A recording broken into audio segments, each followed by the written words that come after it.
हरे कृष्णा। श्रीमद् भागवतम स्कंध 2 अध्याय 4 श्लोक नंबर 11। सुतवाच इत्युपामन्त्रितो राज्ञा गुणानुकथने हरेः ऋषिकेशामनुस्मृत्या प्रतिवक्तुं प्रचक्रमे।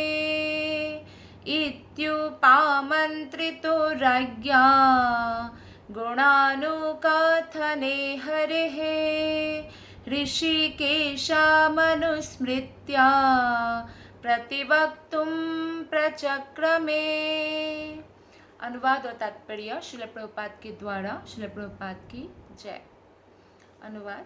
सुत गोस्वामी ने कहा, जब राजा ने शुकदेव गोस्वामी से इस प्रकार प्रार्थना की कि वे भगवान की सृजनात्मक शक्ति का वर्णन करें, तो उन्होंने इंद्रियों के स्वामी श्री कृष्ण का ठीक से स्मरण किया और उपयुक्त उत्तर देने के लिए इस प्रकार बोले। भगवत भक्तों को जब कोई व्याख्यान देना होता है तो भगवान के दिव्य गुणों का वर्णन करना होता है।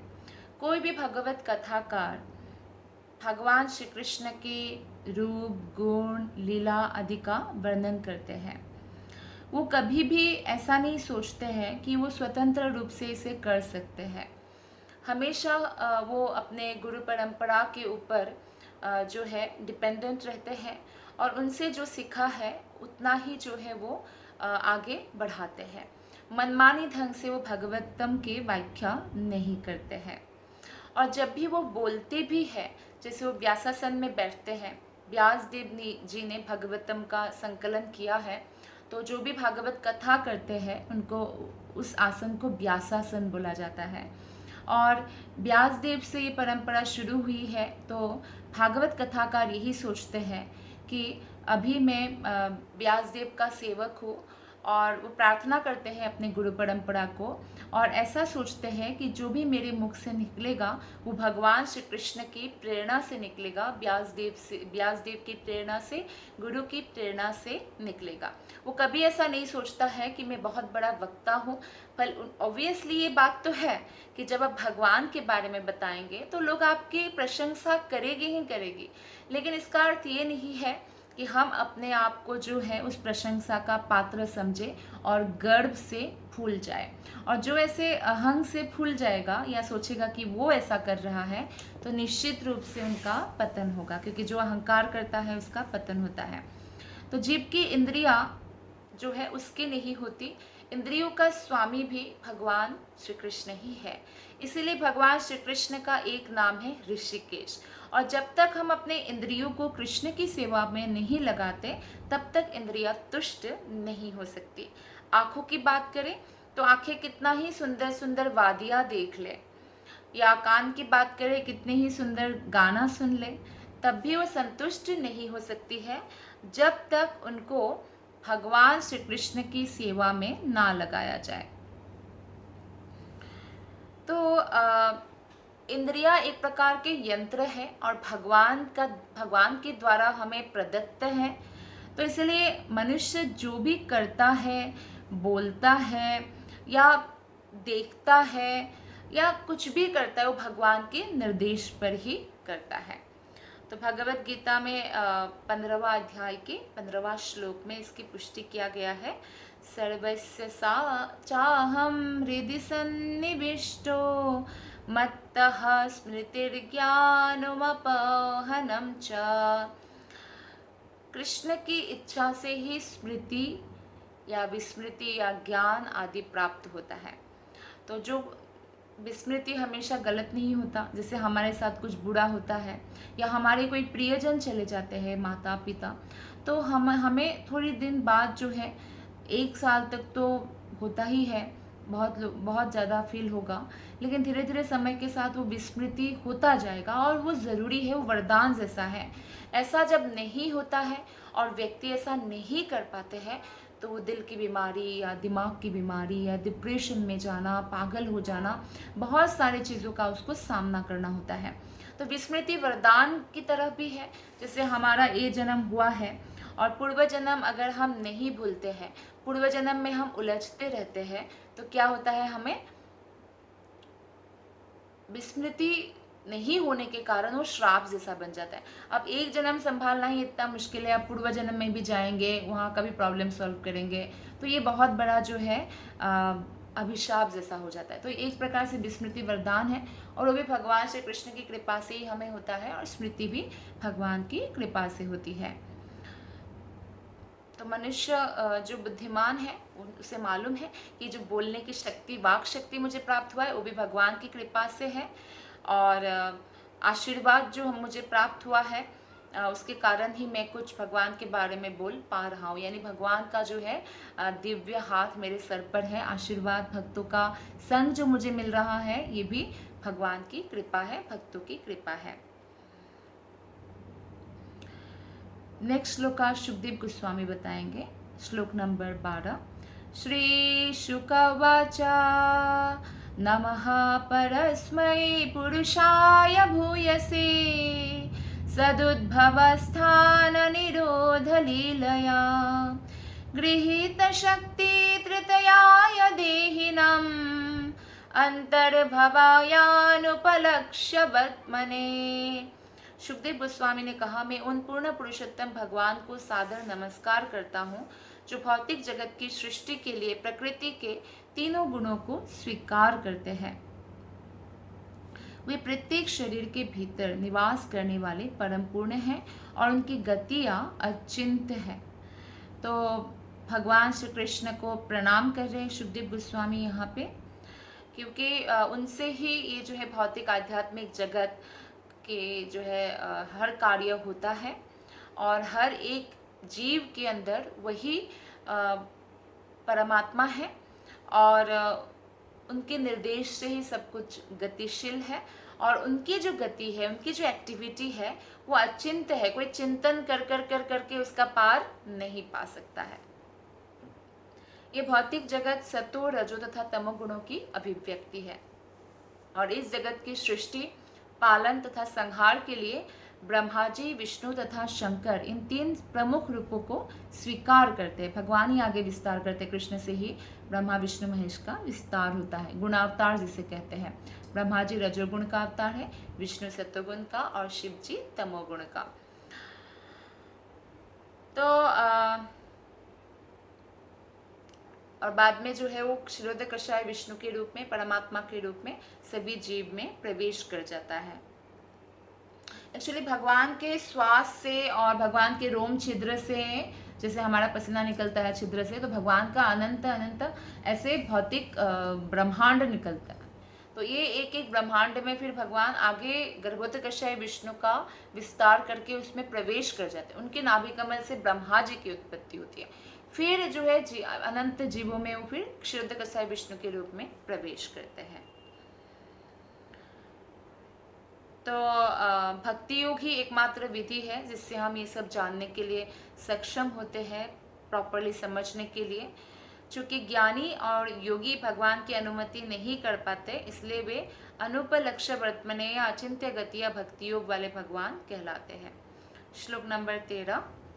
भूयो नमः सद्वृजिनच्छिदे सताम् असम्भवायाखिलसत्त्वमूर्तये पुंसां पुनः पारमहंस्याश्रमे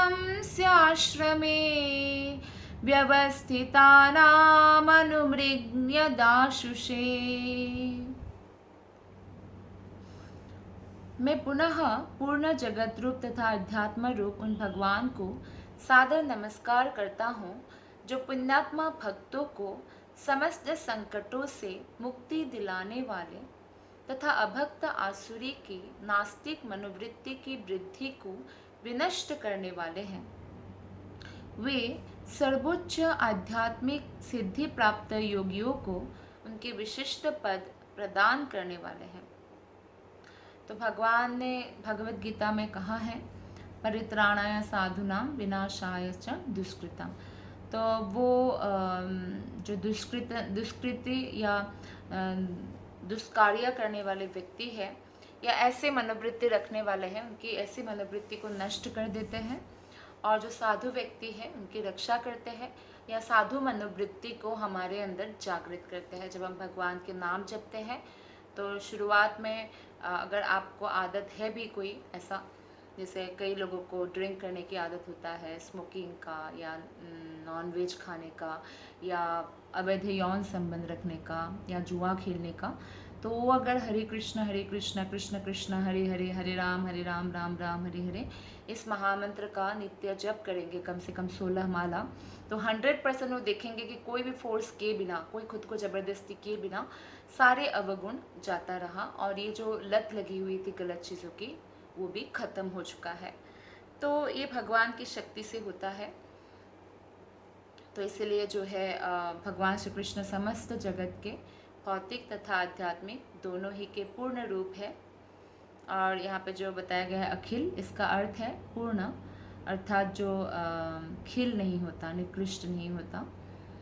भौतिक प्रकृति जैसे है तथा आध्यात्मिक प्रकृति, तो भौतिक प्रकृति भगवान की बहिरंगा शक्ति से, आध्यात्मिक प्रकृति कृष्ण के अंतरंगा शक्ति से चलता है।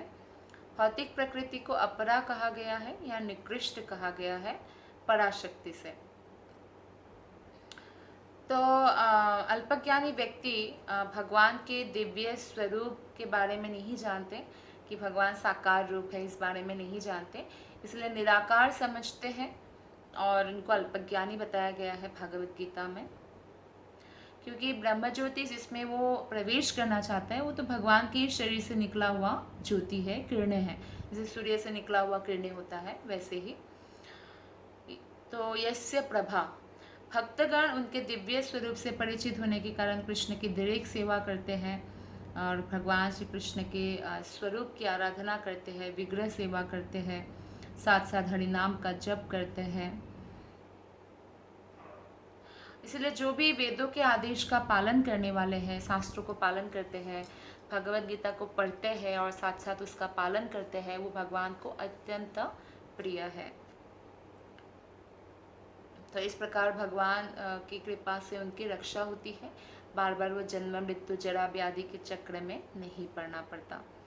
दुरात्मा उनको कहा गया है जो वेदों के नियमों के विरुद्ध है, शास्त्र के हिसाब से अपना जीवन नहीं जीता है, इसलिए ऐसे व्यक्तियों के निंद्य कार्यकलापों की प्रगति में बाधा डाली जाती है। इनमें से कुछ जिन पर भगवान की विशेष कृपा होती है उन्हीं के द्वारा मारे जाते हैं, जैसे कि रावण को मारा, हिरण्यकशिपु को, कंस को मारा, तो भगवान उनको मारकर भी मोक्ष प्रदान करते हैं। और फिर लोगों को ये मैसेज भी जाता है कि ऐसे आसुरी कार्यकलाप को बंद कर देना चाहिए, नहीं तो उसको पनिशमेंट मिलता है या दंड मिलता है। चाहे भक्तों पर कृपा भाव हो या असुरों का वध, भगवान सबके पिता हैं और सब पर दयालु रहते हैं। जैसे कोई पिता 2 पुत्र है, एक को दंड दे सकते हैं उसके गलत कार्य के लिए और एक अच्छे कार्य के लिए वो उसको पुरस्कार भी दे सकते हैं। तो भगवान भी ऐसा करते हैं, सभी उनके संतान हैं, उनके अंश हैं, तो इसलिए असुरों को मारते हैं और भक्तों को पुरस्कृत करते हैं, क्योंकि वो प्रत्येक जीव के पूर्ण स्वामी हैं। जीव की परमहंस अवस्था अध्यात्म की सर्वोच्च सिद्धावस्था है। परमहंस अवस्था मतलब पूरी तरह से कृष्णमयी होना, 24 घंटा मन में कृष्ण में स्थित रहना। श्रीमती कुंती देवी के अनुसार, कुंती जो पांडवों के माता है, परमहंस ही भगवान को वास्तव में जान पाते हैं। इस जगत में 2 प्रकार के लोग ही खुश रह सकते हैं, परमहंस या पागल। पागल इसलिए खुश रहता है क्योंकि वो पागल हो चुका है, उसको नहीं मालूम है, कुछ सुध-बुध नहीं रहता, इसलिए वो हंसता है, गंदा कपड़ा पहनता है, मैला होता है, कचरे से उठा के खाता है, फिर भी हंसता रहता है। और परमहंस जो है वो भगवान को जान चुके हैं, अपने जो आध्यात्मिक जो वैल्यू है कि हम आत्मा हैं और हमारा मुख्य कर्तव्य क्या है वो जान चुके हैं और इसको जानते हुए उसमें वो लगा हुआ है निरंतर, तो इसलिए वो खुश रहते हैं। और ऐसे परमहंस व्यक्ति ही जो है भगवान को जान सकते हैं। जिस तरह से अध्यात्म की 3 अनुभूति होती है, निर्विशेष यानी निराकार ब्रह्म ज्योति में विलीन होने का अनुभूति, परमात्मावादी होते हैं जो हृदय में भगवान परमात्मा के रूप में बैठे हैं, उन पर ध्यान करने वाला व्यक्ति, और तीसरा जो है भगवान साक्षात्कार अर्थात भगवान श्री कृष्ण की जो आराधना करते हैं तो उसको पूर्ण साक्षात्कार बताया गया है श्रीमद् भागवतम में और भागवत गीता में भी। तो इसलिए जो निराकारवादी होते हैं उनसे बढ़कर परमात्मावादी है, और निराकारवादी और परमात्मावादी से भी बढ़कर कौन है? भगवान के भक्त।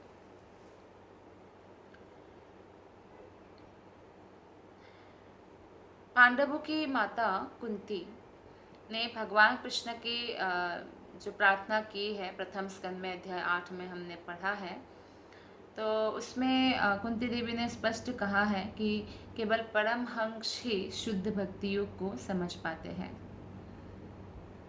तो ये जो परमहंस है ये भगवान के द्वारा ही भेजा गया दूत है लोगों के कल्याण करने के लिए। परित्राणाय साधुना, तो भगवान स्वयं आते हैं, नहीं तो ऐसे लोगों को भगवान भेजते हैं, अपने पार्षदों में से लोगों को भेजते हैं।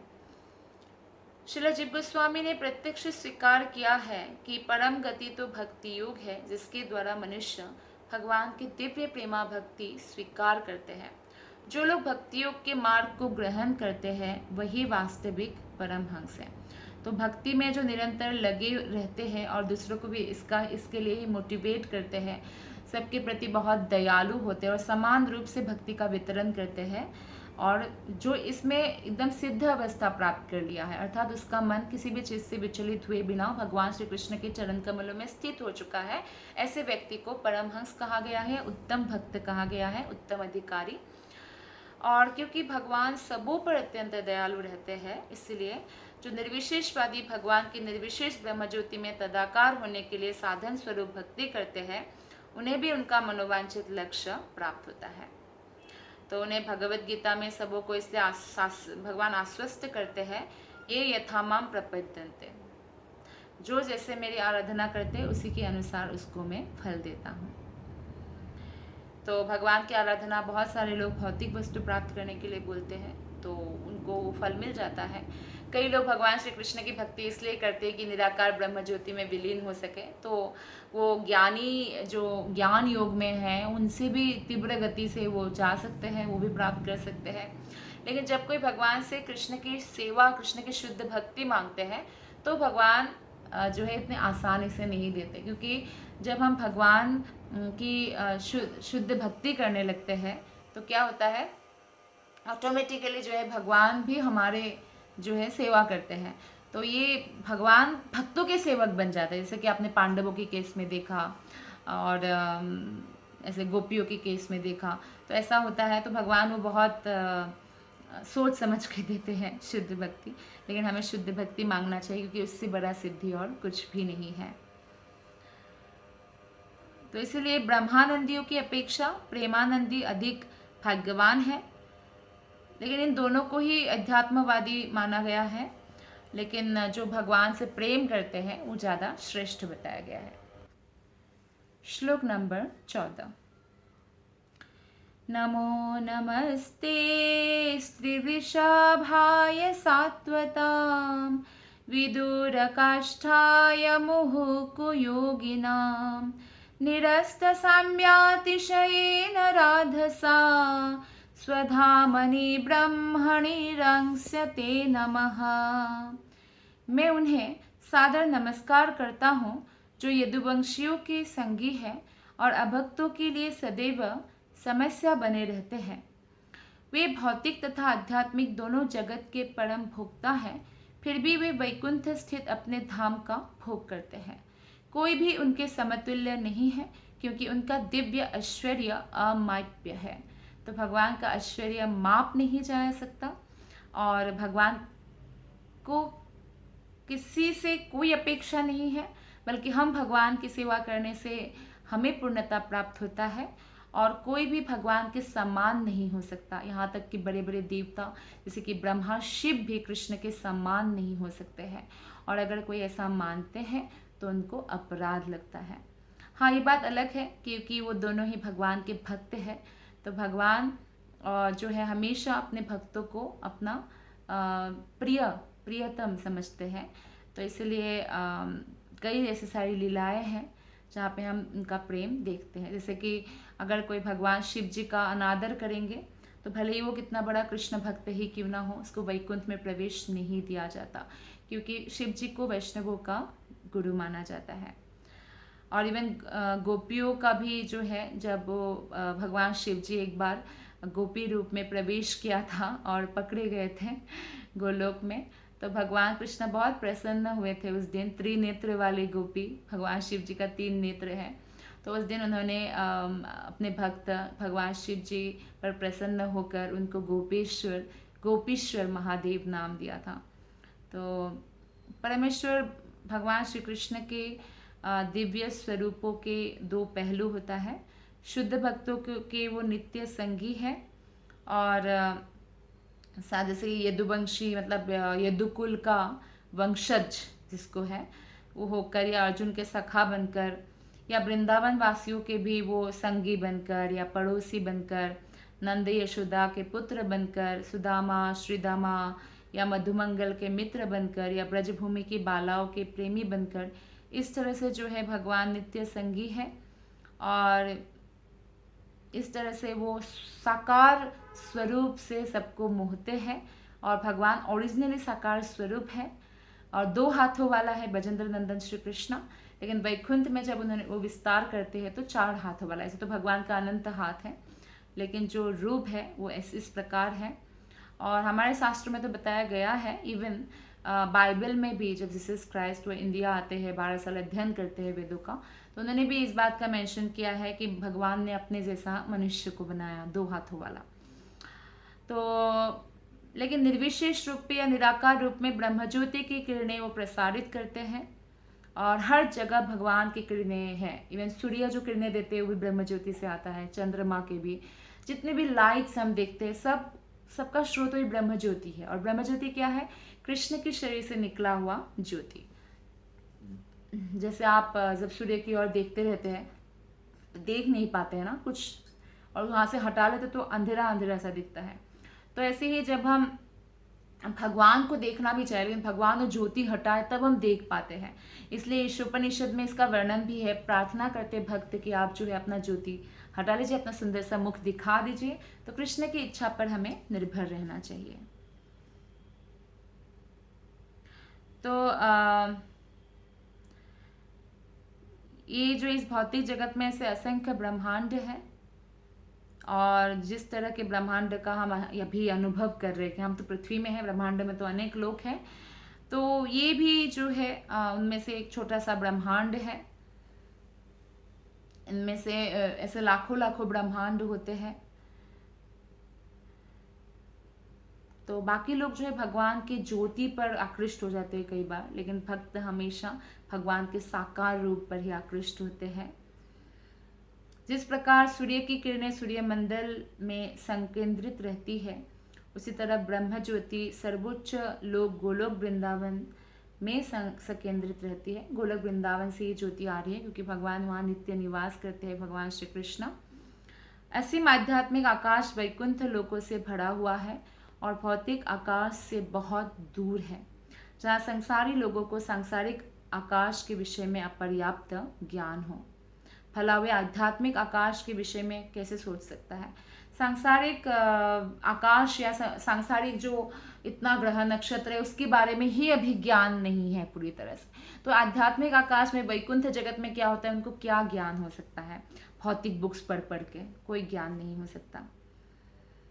हो सकता है कि भविष्य में ऐसा यंत्र बना ले जिसकी गति वायु या मन की वेग के तुल्य हो, तो भी संसारी मनुष्य आध्यात्मिक आकाश के लोकों तक पहुंचने की कल्पना नहीं कर सकता है। तो इसलिए भगवान तथा उनके जो वासस्थान है सदा सदा के लिए हमेशा रहस्य बना रहेगा, सांसारिक लोगों के लिए कल्पना बना रहेगा। हाँ, अगर वो भक्तियों की विधि विधानों का पालन करते हैं तो वो समझने लगेगा, और ये ज्ञान जो है प्रामाणिक भक्तों से, शुद्ध भक्त से कान में प्रवेश करेगा, हृदय में इसका रहस्य का उद्घाटन होगा।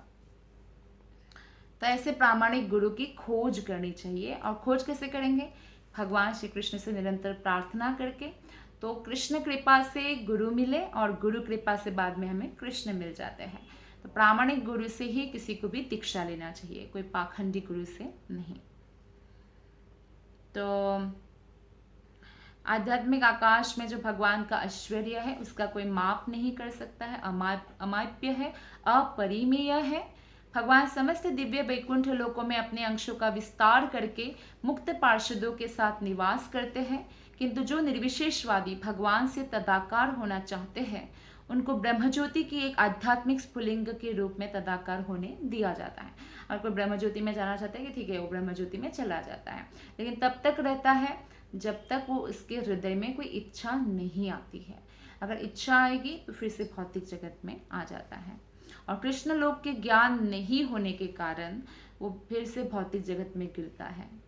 99% इसका चांस बना रहता है। इसलिए सायुज्य मुक्ति के लिए कभी भी जो है व्यक्ति उसके लिए ट्राई नहीं करते जो थोड़ा ज़्यादा बुद्धिमान है, क्योंकि उससे खतरा बना रहता है गिरने का सायुज्य मुक्ति से। लेकिन जो वैकुंठ में एक बार चले जाते हैं वो उसको गिरने का चांस नहीं बनता।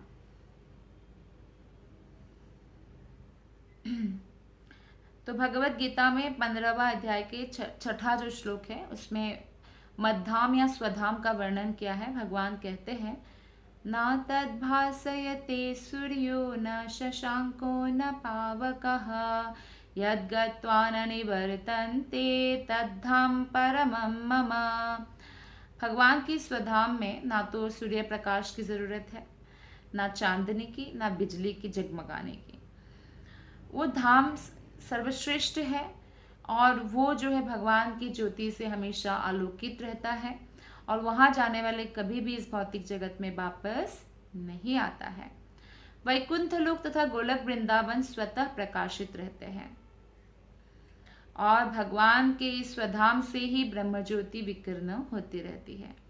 इसकी पुष्टि मुंडक उपनिषद में 2.2.10 में, और कठोपनिषद में 2.2.15 और स्वतःश्रुतर उपनिषद में 6.14 में भी हुआ है। यानी उपनिषदों में भी इसका प्रमाण है। इसमें बताया गया है न तत्र सूर्यो भाति न चंद्र तारकम नेमा विद्युतो भान्ति कूयो यम अग्निः तमेव भान्तमनुभाति सर्वं तस्य भासा सर्वमिदं विभाति। भगवान की स्वधाम में प्रकाश के लिए सूर्य, चंद्रमा या तारों की आवश्यकता नहीं पड़ती है, ना ही वहाँ बिजली की आवश्यकता है। तो फिर छोटे छोटे दीपकों के बारे में क्या कहा जाए। दूसरी ओर इन लोकों के स्वतः प्रकाशित होने के कारण ही सारा तेज संभव है, और वहाँ जो भी जाज्वल्यमान है वो उस स्वधाम के परावर्तन के कारण है। जो भी निर्विशेष ब्रह्मज्योति में जो उसमें आकृष्ट होते हैं या उससे चकाचौंध हो जाता है वो साक्षात भगवान कृष्ण को कभी नहीं जान सकता है। इसलिए इस उपनिषद में 15वां श्लोक में ये प्रार्थना की गई है कि हे भगवान आप समत्कृत जो तेज है उसको हटा लो ताकि हम आपको दर्शन करें। इसलिए भगवान कृष्ण की भक्ति करे बिना कोई भी ध्यान करे। आप देखिए सनातन धर्म को छोड़कर बाकी सभी धर्म में निराकार बताया गया है भगवान को। क्यों? क्योंकि उस ज्योति ही दिखता है सबको। उस ज्योति को क्रॉस नहीं किया जा सकता है जब तक कोई भगवान कृष्ण की भक्ति नहीं करता है।